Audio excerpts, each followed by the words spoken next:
कैसे पसंद पारी दोसर भतार हो, छोड़ के तू जाइबू तो होई का हमार हो। का हो कुछ बोलो।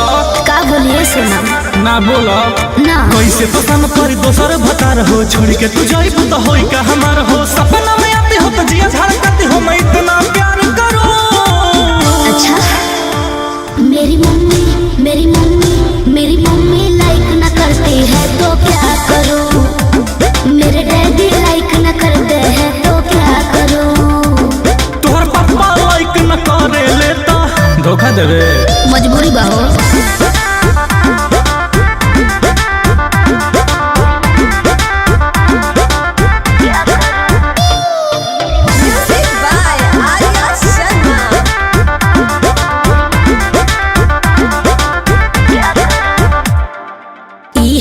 अफसोस करे जा बन बना से नूर हो।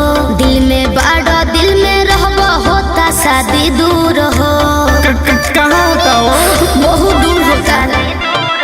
नहिया वाला प्रेम के धागा तुर तार के जाइबू हो।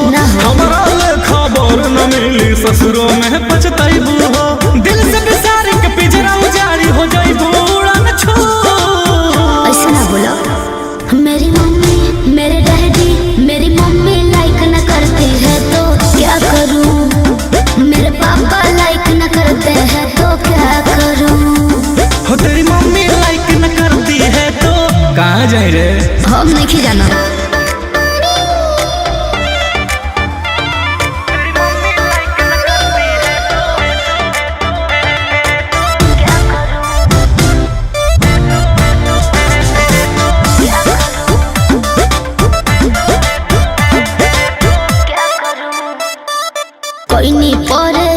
मम्मी होत नहीं खेराजी हो।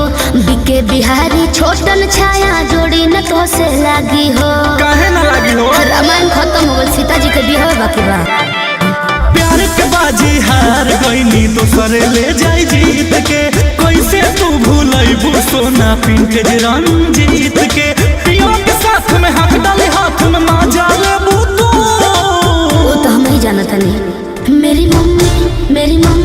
मेरी मम्मी लाइक न करती है तो क्या करूं।